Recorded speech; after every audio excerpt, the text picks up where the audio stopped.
Welcome back, guys. Today's gonna be a super short video because I just finished editing your video for today and I work in a couple hours, but I thought I might as well finish up these wipers because I almost got them. So I've started to sand them down just with the electric sander and a 240 grit, I believe, and I actually was able to fix this one up pretty good. I'm just gonna finish sanding here, sand up here, and then probably do one more coat of primer.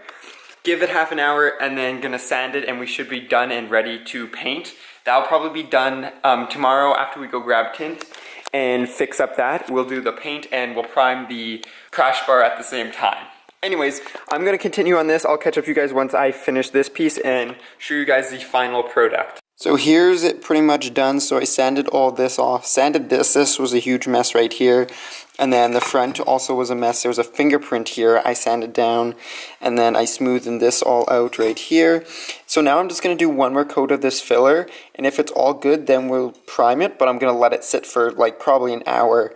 And then I'll just finish it up while the other one is being primed. Before I wipe it down with a microfiber, I think I'm gonna use the air compressor and just blow it out because there's a lot of stuff like right in here that are really hard to get with the cloth, and with that sanding it gets stuck in there. So I'm gonna grab the air compressor and just blow it out at this time.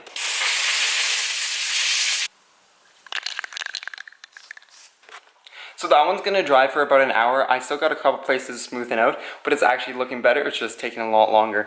Here's the one that actually is pretty good the first run. So this is the front. It's almost perfect. I noticed some imperfections here. We're gonna fix that or sand it out.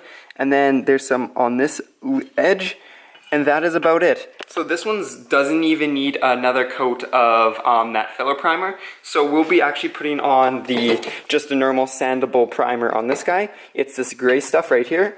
And then we're actually good to paint it, but I'll let it cure for 24 hours. It says leave it for only 30 minutes, but because of it being a little bit colder, I'm just gonna leave it for 24 hours and then we'll paint it tomorrow morning with this black rust check. So that was one of the spots that I had to sand down on this arm, and the other spot was just right here. There was a little bit of black peeking through and a little bit of extra there, but it's all smooth, and now it's ready for the darker primer or the super light stuff. We're just going to do a super light coat, make sure everything's coated, and then we will maybe check back on the other one. So I've let it sit for probably an hour and 15 minutes. Hopefully it's enough to sand it. It says half an hour, but half an hour doesn't work. So there's only a couple spots, like right here I got to sand, up here, and then this actually came out pretty well, and then just right on the back. So I'm going to finish up sanding that, and there's one spot on the other one, and then just one more coat of primer and we should be good to go. Now it's time to put the final coat of primer hopefully on this, and that will be it for today because I work in like 20 minutes, but we got time to finish up priming. So there we go, we finally have this primed. I'm noticing a couple spots here and there that I'll probably end up fixing up just by sanding them, but it looks like we're pretty much ready to put paint on this. So until tomorrow, where we hopefully put paint on this, peace out and stay humble.